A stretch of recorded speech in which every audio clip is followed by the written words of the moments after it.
कर्म करे किस्मत बने, जीवन का यह मर्म प्राणी तेरे हाथ में, तेरा अपना कर्म तेरा अपना।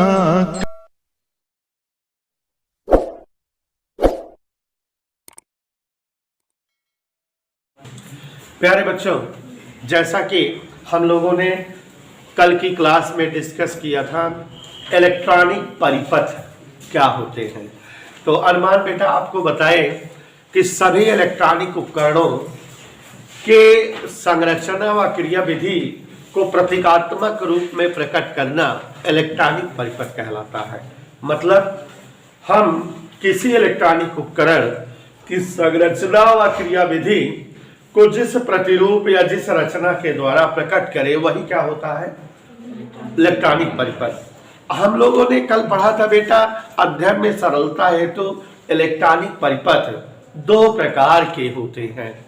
There are two type of electronic परिपथ। इलेक्ट्रॉनिक परिपथ बेटा दो प्रकार के हैं। एक इलेक्ट्रॉनिक परिपथ कहलाता है एनालॉग परिपथ और दूसरा इलेक्ट्रॉनिक परिपथ कहलाता है डिजिटल परिपथ। कल हमने बाकायदा फोटो बना करके अम्बुजदान बनाया था इलेक्ट्रॉनिक परिपथों का डिस्कशन। तो जैसा कि सिरताज चुट्टा जान रहे हो, एनालॉग परिपथ और डिजिटल परिपथ परिभाषा के हिसाब से ही ओझा जी जाने जाते हैं। क्या था एनालॉग परिपथ? ऐसे समस्त इलेक्ट्रॉनिक परिपथ जिसमें वोल्टेज या धारा के समय के सापेक्ष कई सारे मान हो। जिन परिपथों में वोल्टेज या धारा के समय के सापेक्ष कई मान प्राप्त होते हैं वही परिपथ एनालॉग परिपथ कहलाते हैं। और ये जो वोल्टेज या धारा के समय के सापेक्ष मनवन मिलते हैं, उन मनवन को एनालॉग सिग्नल या एनालॉग संकेत कहा जाता है। प्यारे बच्चों, एनालॉग परिपथ भी कल चार्ट बनाए थे, दो प्रकार के होते हैं, वोल्टेज एनालॉग परिपथ और धारा एनालॉग परिपथ। अगर कोई इलेक्ट्रॉनिक परिपथ इस प्रकार बना हो कि उसमें वोल्टेज के समय के सापेक्ष कई मान दिखते हो, तो इसे वोल्टेज एनालॉग परिपथ कहते हैं। और समय के सापेक्ष ये वोल्टेज के जो कई मान दिखते हैं, इन्हें हम वोल्टेज एनालॉग सिग्नल कहते हैं। ऐसे ही अरसलान बेटा, अगर समय के सापेक्ष धारा के कई मान प्रकट करता हुआ कोई इलेक्ट्रॉनिक परिपथ हो, तो उसे हम धारा एनालॉग परिपथ कहते हैं। और धारा एनालॉग परिपथ में जो मान आते हैं उन्हें हम जो है धारा एनालॉग सिग्नल कहते हैं। Now clear? फोटो भी बनाए थे। अब दूसरे परिपथ थे बेटा डिजिटल परिपथ। तो ऐसे इलेक्ट्रॉनिक परिपथ जिसमें वोल्टेज या धारा के समय के सापेक्ष केवल दो मान प्राप्त हो। जिन परिपथों में वोल्टेज या धारा के समय के सापेक्ष केवल दो मान प्राप्त हो, उन्हें हम डिजिटल परिपथ कहते हैं। प्यारे बच्चों, डिजिटल परिपथ दो प्रकार के होते हैं, वोल्टेज डिजिटल परिपथ, धारा डिजिटल परिपथ। स्नेहा बेटा, अगर किसी डिजिटल परिपथ में वोल्टेज का समय के सापेक्ष दो मान आता हो, तो ऐसा जो है परिपथ वोल्टेज डिजिटल परिपथ था। और अगर धारा के समय के सापेक्ष केवल दो ही मान हो, तो उसे धारा डिजिटल परिपथ कहते हैं। डिजिटल परिपथ में दोनों मान डिजिटल सिग्नल कहलाते हैं, जो कि बाइनरी संख्या 0 और 1 से प्रकट होते हैं। हमने आपको बताया था कि जैसे ये स्विच है, स्विच का जो है परिपथ अगर हम बनाए तो इसमें केवल दो कंडीशन मिलेगी, स्विच ऑन और स्विच ऑफ, तीसरी कोई कंडीशन नहीं मिलेगी। तो इसलिए हम जो है इस प्रकार के इसके परिपथ को हम डिजिटल परिपथ कहेंगे। ओके। और डिजिटल परिपथों के जो मान है उन्हें हम बाइनरी संख्या 0 और 1 से प्रकट करते हैं। प्यारे बच्चों, switch off condition, low voltage निम्न विभव की कंडीशन, असत्य कथन, निम्न धारा, इन सब को हम जीरो द्वारा प्रकट करते हैं। और सत्य कथन, स्विच ऑन कंडीशन, उच्च वोल्टेज, उच्च धारा, इन मानों को हम एक से व्यक्त करते हैं। मतलब स्विच ऑफ है तो उसको हम बाइनरी जीरो से लिखकर दिखाएंगे कि इसकी स्थिति जीरो है, माने स्विच ऑफ है। स्विच ऑन है तो इसे एक लिखेंगे, माने इसकी हाईएस्ट वैल्यू है, स्विच ऑन कंडीशन है। एक बार फिर से सुन लो बेटा, असत्य कथन, फॉल्स स्टेटमेंट, निम्न विभव, निम्न धारा, स्विच ऑफ स्थिति जीरो के द्वारा प्रकट की जाती है, जबकि उच्च विभव, उच्च धारा, स्विच ऑन स्थिति, सत्य कथन, इन्हें हम बाइनरी एक से प्रकट करते हैं। इज दैट ओके बच्चों? तो बच्चों इस तरह से हम लोगों ने डिजिटल परिपथ और एनालॉग परिपथ पढ़ा था। आज मैं आपको एक बहुत ही इंपॉर्टेंट टॉपिक पढ़ाना चाहता हूं और जिसका जो है इस्तेमाल हमें जरूर लाइफ में होना है, एग्जाम में जरूर पूछता है। बीएससी फर्स्ट ईयर और थर्ड ईयर में 25-25, 20-20 नंबर का एग्जाम में इन टॉपिकों से रिलेटेड क्वेश्चंस आते हैं, पूछे जाते हैं। तो देखिए जरा बच्चों, लॉजिक गेट,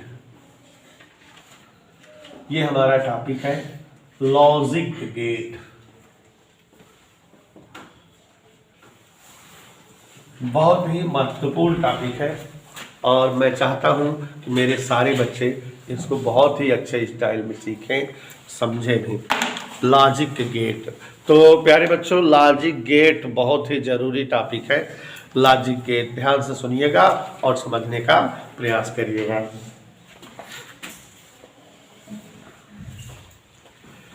देखो बच्चों, आजकल अगर आप कंपटीशंस माने प्रतियोगी परीक्षाएं, जो नौकरी वाली परीक्षाएं होती हैं, तमाम आपके घर में आपके भैया या दीदी या आपके जो है चाचा मामा के लड़के या जो है लड़कियां, साथी संगाती ऐसे जरूर मिलते होंगे जो कंपटीशंस की परीक्षाएं देते होंगे। आपको पता होगा कि कंपटीशंस में जो है आज के समय में लगभग हर परीक्षाओं में मैथ जनरल आती है, साधारण अंकगणित, बीजगणित आती है, लेकिन एक सब्जेक्ट जरूर एग्जाम में पूछा जाता है जिसका नाम है रीजनिंग। ठीक है, लगभग हर परीक्षा में रीजनिंग से रिलेटेड क्वेश्चन जरूर पूछे जाते हैं। और आप जब जो है तैयारी करोगे SSC, banking, railway, PCS, IAS, तो हर परीक्षाओं में रीजनिंग का पेपर जरूर पाओगे। ठीक है, रीजनिंग की हिंदी होती तर्क शक्ति या तर्क ज्ञान। ठीक है, तो इसमें क्या होता है कि रीजनिंग इसलिए जो है बच्चों से पूछी जाती है कि सेंस ऑफ माइंड चेकअप होता है कि आपका दिमाग कितना तेज काम करता है। जितना तेज आपका काम करे दिमाग, वही चेकअप किया जाता है तर्क गणित में। इसका कहीं कोई किसी क्लास में कोर्स नहीं पढ़ाया जाता, लेकिन डायरेक्ट आपको एग्जाम में इसके बारे में बताना होता है। अब आगे जब कभी कंपटीशन की तैयारी वारी करोगे, अब तो तमाम कोचिंग्स वगैरह चल गई हैं, सहूलियत रहती है। हम लोग के समय में कोचिंग्स वगैरह नहीं रहती थी, शुरुआत में अपने आप एग्जाम देना रहता था, चाहे बैंक की परीक्षा हो, चाहे रेलवे एसएससी हो, चाहे टेट हो, चाहे जो भी हो, रीजनिंग का पेपर जरूर होता है एग्जाम में। अब वहाँ तो पढ़ाया जाता है, रीजनिंग दो प्रकार की होती है, वर्बल रीजनिंग, नॉन वर्बल है, भाषिक, अभाषिक। मतलब कुछ रीजनिंग केवल चित्र बना करके चित्र से चित्र पूछता है, ये अभाषिक है। और कुछ कथन रहता है, तो कथन में कई प्रकार के चैप्टर हो जाते हैं, जैसे जो है समरूपता, 4 शब्द देगा, उसमें 3 शब्द कोई एक जैसे होंगे। चौथा डिफर रहता है, आपको छांटना रहता है। मतलब जैसे दे दिया लाल, नीला, पीला रंग, तो ये 4 शब्द हैं, इसमें आपको कोई एक शब्द ऐसा है जो चारों 3 शब्द तो मैच कर रहे हैं, चौथा डिफर है। जैसे रंग, क्योंकि लाल, नीला, हरा तो रंगों के नाम है, रंग यहाँ डिफर हो गया है ना। जैसे कह दे, ध्यान सुनना, सीता, गीता, रामायण, महाभारत। अब ये 4 शब्द है, आपको इसमें दिमाग लगाना है कि 3 शब्द एक जैसे हैं, कोई एक अलग होगा। देखो भाई एक चीज, हिंदुस्तानी लोग, ध्यान से सुन लीजिए, हिंदुस्तानी लोग एक ऐसी जो है विलक्षण प्रवृत्ति की प्रजाति है कि जिसका कोई जोड़ या तोड़ या जवाब ही नहीं है। नहीं आता रहता तब वो सेट कर रहते हैं। महाभारत महाभारत तो उसमें समझने का प्रयास करो, जो समझा रहे हैं आता कुछ नहीं है, अपना डंका बजाए पड़े हो। विलक्षण अद्भुत प्राणी होते हैं हिंदुस्तानी, आता कुछ नहीं रहता लेकिन सेटलमेंट चलता रहता है। तो सीता, गीता, रामायण, महाभारत 4 शब्द हैं, समरूपता चैप्टर है, इकोलॉजी एक शब्द इसमें अलग है, 3 शब्द मैचिंग करते हैं। महाभारत महाकाव्य है, रामायण भी महाकाव्य है, गीता भी महाकाव्य है। सीता किसी लड़की का नेम है तो वो डिफर है, बाकी जो है 3 क्या हो गए, एक जैसे हो गए, महाकाव्य है और वो जो है नाम है। तो ऐसे ही अब हम तो बहुत सारे बना सकते हैं क्योंकि हम रीजनिंग पढ़ाते भी हैं, तो बस समझाने का पर्पस था कि ऐसे ही कोई एक चैप्टर रीजनिंग का होता होगा। बहुत मजेदार बात बता रहे हैं। ऐसे ही रीजनिंग तर्क गणित में बिना बेटा एक और चैप्टर आता है, एक रूपता। तो उसमें या वर्गीकरण में क्या होता है कि 3 शब्द दे देता है, चौथा बताना रहता है। शुरू के 2 शब्दों का जो रिलेशन रहता है उसी से चौथे शब्द को पता लगाना रहता है। जैसे कह दिया उत्तर प्रदेश लखनऊ, मध्य प्रदेश डैश, तो समझ में आ रहा है कि उत्तर प्रदेश लखनऊ माने एक राज्य, एक राजधानी है। तो जब मध्य प्रदेश का तुरंत हम भोपाल भर देंगे, उसकी राजधानी भर देंगे। तो शुरू के दोनों शब्दों का संबंध देखकर तीसरे और चौथे संबंध को लाएंगे, एडजस्ट कर देते हैं, तो भाई दबे आ जाएगा, क्या दिक्कत है। ऐसे ही जो है कोडिंग डिकोडिंग एक चैप्टर होता है कि ऐसे लिखा रहता है कि रमेश को ABCD कहा जाए तो सुरेश को क्या कहा जाएगा। ऐसे ही वर्णमाला परीक्षण के क्वेश्चंस होते हैं। रीजनिंग में दिशा परीक्षण, डायरेक्शन से कि राम 10 किलोमीटर पूरब गया, 5 किलोमीटर पश्चिम, 10 किलोमीटर दाएं मुड़ा, फिर बाएं मुड़ा, अब किस दिशा में है। ऐसे ही रिलेशन से क्वेश्चन पूछ जाता है कि रमेश के पिता के नाना के चाची के मौसी के भैया कौन लगते हैं रमेश के। तो ऐसे ही रीजनिंग के क्वेश्चन बनते हैं। तो वैसे ही एक बड़ा विशेष चैप्टर रीजनिंग में है जिसको मैं आज आपको बताना चाहता हूं, तर्क गणित, रीजनिंग मैथमेटिक। मतलब ये सवालें मैथ की हैं लेकिन रीजनिंग के स्टाइल से है, ठीक है। अगर मैथ के हिसाब से बिना बेटा लगाओगे तो गलत हो जाएगा, दिमाग लगा के जवाब दोगे तो सही रहेगा। रीजनिंग मैथमेटिक, कौन कौन मैथमेटिक? अक्सर आप लोग देखते हो कि कुछ लोग जब कभी नाना मामा चाचा बुजुर्ग प्राणी घरों में आते हैं तो हमेशा सेटअप कर रहा थे, कट बैठी पूछत रहा थे, कुछ पूछिए कि बतावा।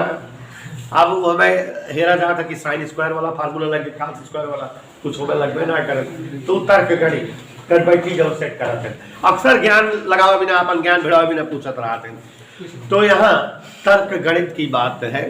तर्क गणित हमारे बीच यशपाल भी आ गए हैं। तर्क गणित जानिए, तर्क गणित की सवालें पूछी जाती हैं। तो तर्क गणित के सवालों का एग्जाम्पल दे रहा हूं। जैसे कह दिया जाए रहती गणित है लेकिन लगती तर्क से, तर्क सत्य से दिमाग लगा के उनका आंसर देना पड़ता है। जैसे फॉर एग्जाम्पल कह दिया जाए एक पेड़ पे 10 कबूतर बैठे हैं, बंदूक से एक कबूतर को गोली मारी जाती है, कितने कबूतर बचे? तो अब गणित का हिसाब किताब अगर लगाओगे, अगर आपको तर्क शक्ति ना ध्यान रहे, गणित का हिसाब लगाओगे तो 10 कबूतर बैठे थे, एक कबूतर को गोली मार दिए, 10 में 9 बचना चाहिए। लेकिन यहाँ तर्क गणित लगानी है कि बंदूक की आवाज से सारे कबूतर भाग जाएंगे, एक भी कबूतर नहीं। पूछ लिया जाए कि किसी तालाब में 10 मछलियां थी, 2 मछलियां मर गई, अब कितनी मछलियां बची? तो दिमाग के हिसाब से लगाओगे तो सही आएगा, नहीं तो आप समझोगे कि 10 में 2 गई, 8 बचे। जबकि जो डेड बॉडी है वो अभी उसी में तालाब में है। तो 10 मछली है, 2 मर गई, तब भी कितनी मछली बची है? अगर कहे जिंदा मछली कितनी है तब 8। तो तर्क शक्ति, यहाँ पर तर्क लगाना पड़ता है, तर्क मिलाना पड़ता है, तब जवाब आता है ना। ऐसे बहुत सारे क्वेश्चन कह देगा कि 1 से लेकर 100 तक की गिनती में कितने 9 आते हैं, बताइए। कह देगा टेलीफोन या मोबाइल के अंकों का गुणनफल क्या होता है। तो ऐसे ही आप अगर तर्क शक्ति रखते हो तो एट वंस आंसर दे लोगे। धोखा में से मोड़ मार के भल ले जेबी में लेट आई कोई बात करूँगी। तो इस तरह से तर्क गणित जो हमारी होती है, तार्किक आधार पे जो जवाब होता है, उसी को इस चैप्टर में थोड़ा सा हमें पढ़ना है। अब बच्चों, तर्क शक्ति यहाँ मशीनों के साथ लगाई जाएगी। हर वो उपकरण जो कोई नई चीज बनाने का काम करे, मशीन होती है।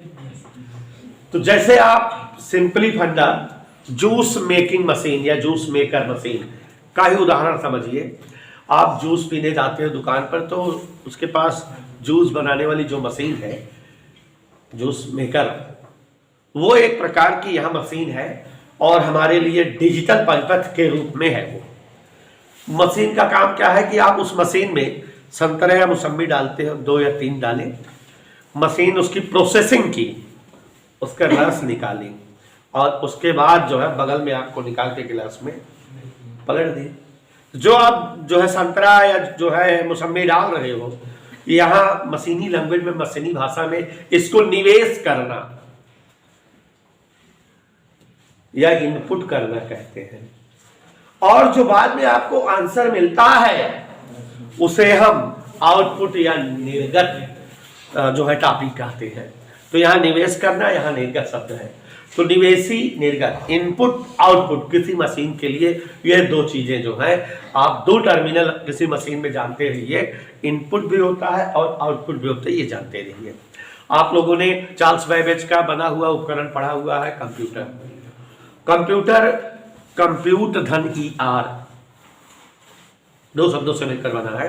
कंप्यूट मीन्स गणना करना और ER माने नाउन बन जाता है वाला, जैसे प्ले धन ER, प्लेयर खेलने वाला। तो गणना करने वाला, हिंदी में संगणक, एक ऐसा उपकरण, कंप्यूटर की परिभाषा अगर बनाना चाहे तो एक ऐसा उपकरण जो बड़ी से बड़ी समस्याओं को अत्यंत अल्प समय में किंतु अधिकतम शुद्ध रूप में हल करके प्रस्तुत करे, वही कंप्यूटर है। कंप्यूटर का क्या है कि किसी भी समस्या का जवाब देता है, लेकिन कम से कम टाइम में देता है और ज्यादा से ज्यादा शुद्ध देता है। कंप्यूटर से शुद्ध वैल्यू कोई दे सकता है? ऐसा नहीं है कोई उपकरण की जो कंप्यूटर से भी ज्यादा शुद्ध मान देता हो। कंप्यूटर का 3-4 विशेषता है जो 3-4 काम है। पहला, किसी भी प्रकार की समस्या का जवाब देता है। दूसरा, अत्यंत कम समय में जवाब देता है, बहुत जल्दी, बहुत तेज जवाब देता है। और तीसरा, ज्यादा से ज्यादा शुद्ध, एकदम शुद्ध, शुद्धता 100% होती है, इतना शुद्ध जवाब देता है। जो भी एक करता है उसको स्टोर करके रखता है कि आप जो है 10 दिन, 15 दिन, 2 महीने बाद चेक कर सकते हो कि फला दिन आपने क्या किया था, क्या खोजा था, उसका जवाब क्या आया था। माने उस जो है टॉपिक को स्टोर भी करके रखता है। आप ये भी जानते हो कि कंप्यूटर में 2 प्रकार के उपकरण होते हैं, हार्डवेयर, सॉफ्टवेयर। हार्डवेयर मतलब कंप्यूटर के भौतिक उपकरण, भौतिक पार्ट जिन्हें आप छू सको, देख सको, सुन सको, टच कर सको, वे पार्ट कंप्यूटर के हार्डवेयर कहलाते हैं। जैसे हमारा शरीर में हाथ, आंख, कान, नाक, मुंह, बाल, हड्डी, पेट, ये सब हम छू सकते हैं, टच कर सकते हैं। तो ये हमारी जो है क्या है, हार्डवेयर है, हमारे शरीर को अगर कंप्यूटर समझा जाए तो। और कंप्यूटर के सारे पार्ट्स को चलाने के लिए उसका कीबोर्ड चल सके, माउस चल सके, कीबोर्ड के साथ डिस्प्ले चल सके, आउटपुट वाले सिस्टम चल सके, कंप्यूटर के अंदर प्रोग्रामिंग भरी जाती है अलग अलग उपकरणों को ऑपरेट करने के लिए, चलाने के लिए, जिन्हें सॉफ्टवेयर कहते हैं। मतलब कंप्यूटर की आत्मा होती है सॉफ्टवेयर। जैसे हमारे शरीर से आत्मा निकल जाए तो हमारे शरीर के कोई भी अंग वर्क नहीं करेंगे, निष्प्राण या निष्क्रिय हो जाएंगे। वैसे कंप्यूटर का अगर जो है सॉफ्टवेयर डिलीट हो जाए तो कंप्यूटर का कोई पार्ट वर्क नहीं करेगा। हालांकि सॉफ्टवेयर फिर से बना के डाल देते हैं, लेकिन अगर जो है हार्डवेयर टूट जाते हैं तो फिर वो नहीं बनता है। तो यहाँ आप समझ रहे हो कि कंप्यूटर में 2 प्रकार के पार्ट होते हैं, हार्डवेयर और सॉफ्टवेयर। हार्डवेयर का मतलब शुद्ध रूप से जानिए कि जिन उपकरणों को या जिन पार्टों को कंप्यूटर के आप देख सकते हो, छू सकते हो, अनुभव कर सकते हो, वो हार्डवेयर है।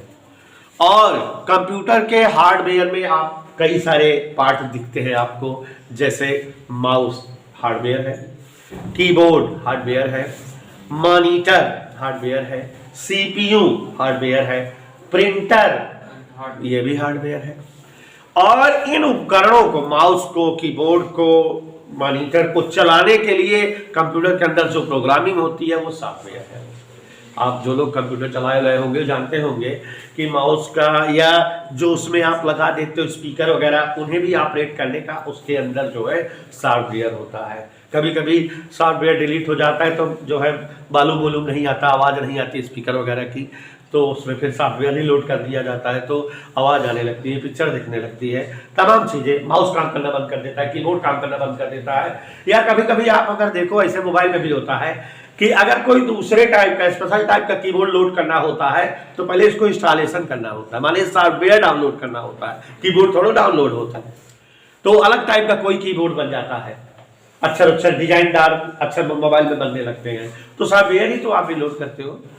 तो बाय द वे, कंप्यूटर में दो पार्ट सॉफ्टवेयर और हार्डवेयर होते हैं। सॉफ्टवेयर कंप्यूटर की आत्मा होती है जिसे पुनर्निर्माण भी किया जा सकता है, जिनके द्वारा कंप्यूटर के सभी हार्डवेयर उपकरणों को ऑपरेट करते हैं, चलाते हैं।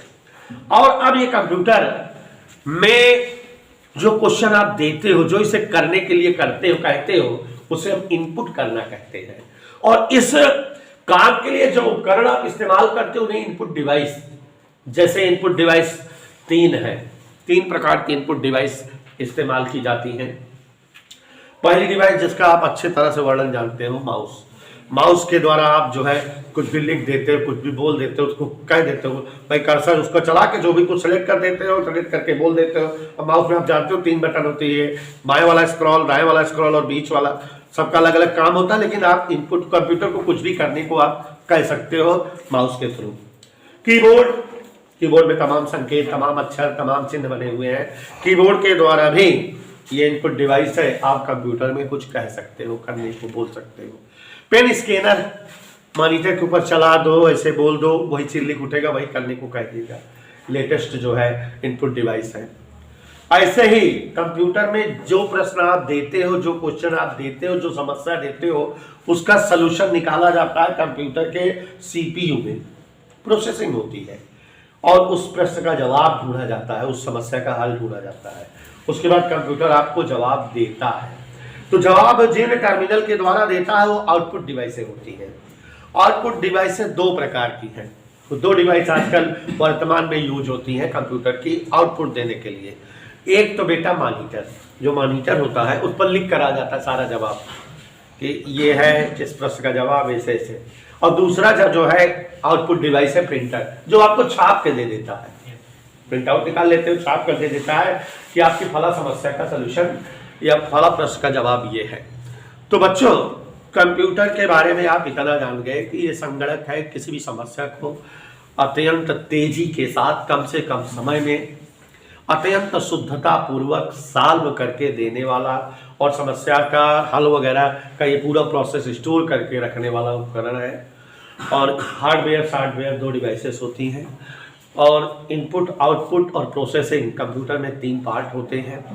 मेन पार्ट जो सीपीयू है वही इसका मस्तिष्क है, वही सारा जो है समस्या का सलूशन निकाला जाता है। एक क्वेश्चन यहाँ और बनता है कि भाई समस्या का हल निकाला जाता है, और इस चैप्टर में ये हम पढ़ा रहे हैं क्यों, तो समस्या का हल निकाला जाता है तो पहली चीज तो ये जानिए कि आप कंप्यूटर को कुछ करने के लिए जो कहते हो वो आप अपनी लैंग्वेज, अपनी भाषा में कहते हो। जैसे आपने कह दिया 2 और 4 जोड़ो, तो आप 2 + 4 बराबर क्वेश्चन मार्क, ये आपकी भाषा है ना। आप इसे 2 के कंप्यूटर को कि इसको जोड़कर निकालो, लेकिन कंप्यूटर तो मशीन है, वो इस भाषा को क्या समझे। तो कंप्यूटर में लिंग्विस्ट, भाषा डिवाइडर्स होते हैं, जिनका काम होता है आपके द्वारा कही गई भाषा को मशीनी भाषा में बदलना। इस प्रश्न को वो मशीनी लैंग्वेज में बदलता है, तो कंप्यूटर उसको समझ जाता है कि हमको करना क्या है। फिर कंप्यूटर उस समस्या का हल खोजता है, लेकिन वो जो हल खोजता है वो मशीनी लैंग्वेज में रहता है। तो तुरंत जो लिंग्विस्ट है, भाषा डिवाइडर, वो उस मशीनी भाषा को हमारी भाषा में कन्वर्ट कर देता है और हम उत्तर समझ जाते हैं। जैसे जो है मोदी जी हैं, अगर मान लो चाइना गए भाषण देने, तो आप जान रहे हो कि मोदी को कतई चाइना थोड़ी आती होगी और चाइना वालों को हिंदी नहीं आती होगी। तो वहाँ जब ये भाषण देते हैं, कभी टीवी पर भी देखो, एक आदमी ट्रांसलेटर लगा रहता है, ये कुछ बोलते हैं हिंदी में, वो व्यक्ति को हिंदी और चाइनीज दोनों आती रहती है, तो वो तुरंत उसको चाइनीज में कन्वर्ट करके बोलता है, चाइनीज वाले समझ जाते क्या कह रहा है, और चाइनीज का जो जवाब चाइनीज में आता है उसको वो हिंदी में कन्वर्ट कर देता है, तो मोदी जी समझ जाते हैं। तो ये व्यक्ति चाइनीज और हिंदी में संबंध स्थापक है, दोनों के बीच रिलेशन सेटअप करता है।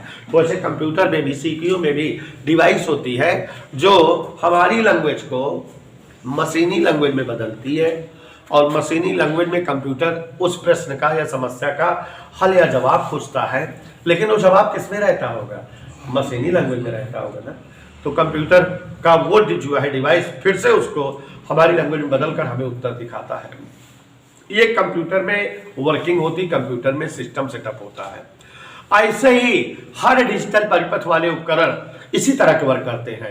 अब आप जो है आ जाइए अपने जूस मेकर मशीन पे, तो यहां आपने संतरा या जूस डाला, ये इनपुट सिस्टम होगा, निवेशी संकेत हुआ, इनपुट हुआ, प्रोसेसिंग हो रही है, उस जूस से रस निकाला जा रहा है जो उसको कहा गया है करने को।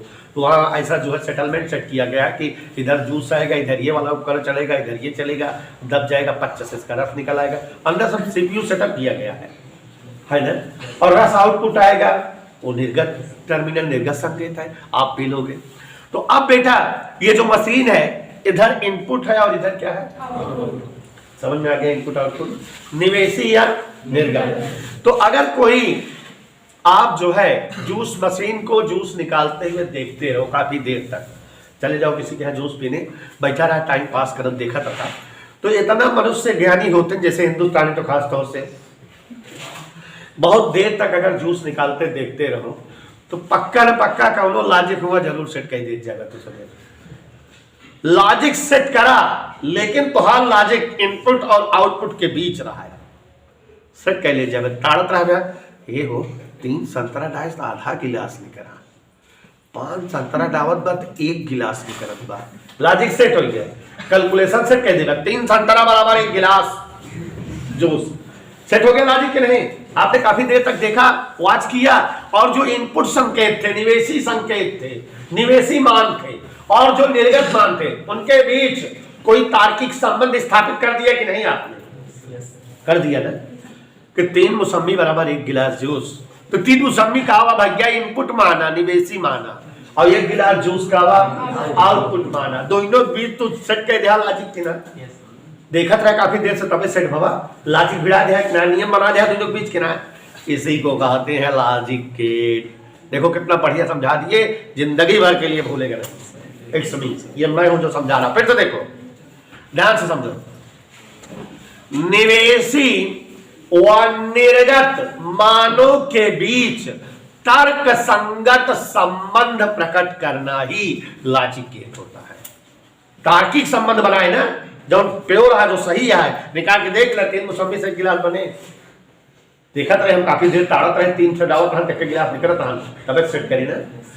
तो निवेशी मानो और निर्गत मानो के बीच तर्क संगत, माने जिसमें तर्क रहा है, रियलिटी रहा है, तर्क संगत संबंध प्रकट करना ही लॉजिक गेट होता है। लॉजिक गेट के 4-5 खासियत है, समझी बेटा, क्या बोले सोनी, कि निवेशी और निर्गत मानों के बीच तर्क संगत संबंध प्रकट करना लॉजिक गेट कहलाता है। तर्क संगत संबंध प्रकट करना लॉजिक गेट कहलाता है। लॉजिक गेट की 4-5 खासियत बताए। पहली खासियत जान लो कि किसी भी लॉजिक गेट, एक मतलब लॉजिक गेट कई प्रकार के होते हैं ना, तब कहे किसी भी लॉजिक गेट में 1 या 2 निवेशी टर्मिनल हो सकते हैं। कीबोर्ड भी हो सकता था, माउस भी हो सकता था, अकेले कीबोर्ड हो सकता था, अकेले माउस हो सकता, माने निवेशी संकेत हमेशा एक ही हो सकता था या 2, किंतु प्रत्येक प्रकार के लॉजिक गेट में निर्गत संकेत केवल एक ही होता है। माने हम जो पढ़ेंगे लॉजिक गेट, उनमें जितने लॉजिक गेट पढ़ेंगे सब में निर्गत संकेत कितने होंगे, निवेशी क्या हो सकते हैं, एक खासियत हो गई। लॉजिक गेट 3 प्रकार के हमको पढ़ने हैं, OR gate, AND gate, NOT gate, पकड़ लिया। लॉजिक गेट को प्रकट करने के लिए 3 चीजों की आवश्यकता होती है। पहले तो लॉजिक गेट का प्रतीकात्मक चित्र बनाया जाता है। क्या बोले बेटा? माने जैसे हर इलेक्ट्रॉनिक उपकरण का प्रतीक चित्र नहीं बनाया जाता, वैसे किसी भी लॉजिक गेट का प्रतीकात्मक चित्र बनाना होता है। उसके बाद किसी भी लॉजिक गेट के लिए बुलियन व्यंजक देना होता है और किसी भी लॉजिक गेट के लिए सत्यता सारणी बनानी होती है। तो लॉजिक गेट के बारे में हमने बताया कि निवेशी, ध्यान से देखना, माने इनपुट व निर्गत मानों के मध्य तर्क संगत संबंध स्थापित करना ही क्या कहलाता है? इधर के लिए तर्क संगत संबंध स्थापित करना ही लॉजिक गेट कहलाता है। समझ में आया सोनी? दूसरी बात, किसी भी लॉजिक गेट में कितने इनपुट होंगे? एक या दो इनपुट टर्मिनल होंगे।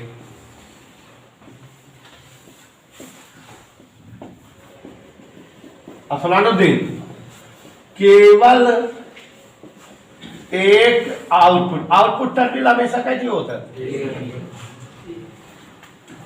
इधर के लिए। और लॉजिक गेट कई प्रकार के होते हैं? कौन कौन बेटा? OR AND NOT. कई प्रकार के लॉजिक गेट होते हैं? OR gate, AND gate, NOT gate. अब लॉजिक गेट को प्रकट करने के लिए हमें बुलियन व्यंजक की जरूरत है। हर लॉजिक गेट में बुलियन व्यंजक बताया जाता है। अभी बता रहा हूं बुलियन व्यंजक क्या है। सत्यता सारणी, ट्रूथ टेबल बतानी पड़ती है। यह भी आपको बता रहा हूं कि सत्यता सारणी क्या है, और प्रतीकात्मक चित्र बताना होता है, और तब जो है किसी भी लॉजिक गेट का फुली वर्णन हो जाता है।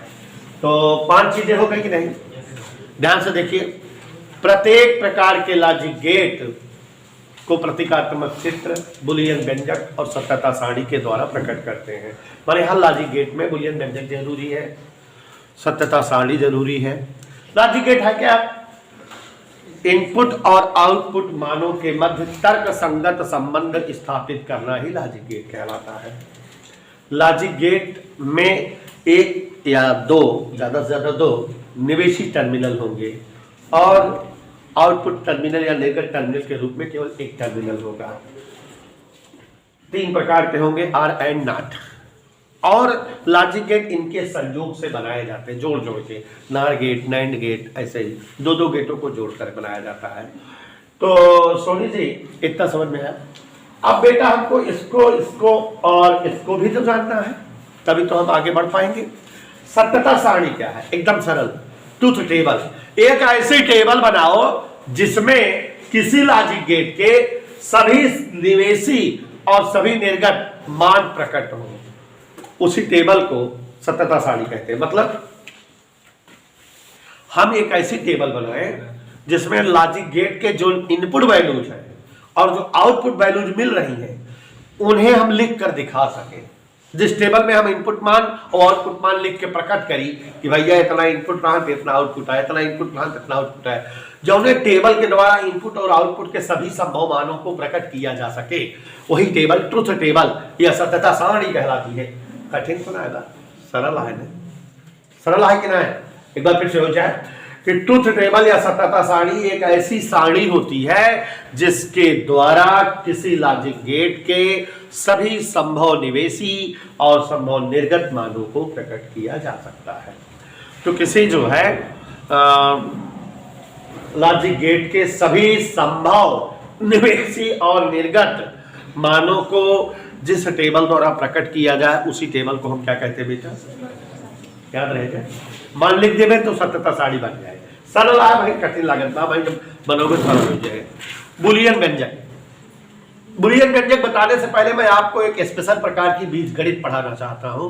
बुलियन बीजगणित, जैसे आप अंगणित, रेखागणित, बीजगणित पढ़ते हैं वैसे ही बेटा बुलियन बीजगणित। आपको ध्यान होगा कि एक जो है बहुत पुराने साइंटिस्ट थे, गणितज्ञ, जिनका नाम था जॉर्ज हुल, और उन्होंने एक विशेष प्रकार के गणित की खोज की है जिसे बुलियन बीजगणित कहा जाता है। किया क्या है, इन्होंने तर्क संगत संबंधों को प्रकट करने के लिए, तर्क संगत संबंधों के तर्क संगत मानों के बीच के संबंध को प्रकट करने के लिए जिस प्रकार की गणित की खोज की, वही बुलियन बीजगणित कहलाती है। सबसे पहले इन्होंने तर्क संगत कथनों को प्रकट करने के लिए दो चर खोजा। मेरी बात सुनो जरा, मैं क्या बता रहा हूं। इन्होंने लॉजिक गेट के जो तर्क संगत मान है उनके बीच संबंध स्थापित हो सके, उनके बीच के रिलेशन को प्रकट कर सके, इसके लिए एक बीजगणित खोजी जिसे उनके नाम पर, उनका नाम जॉर्ज हुल था, बुलियन बीजगणित कहा गया।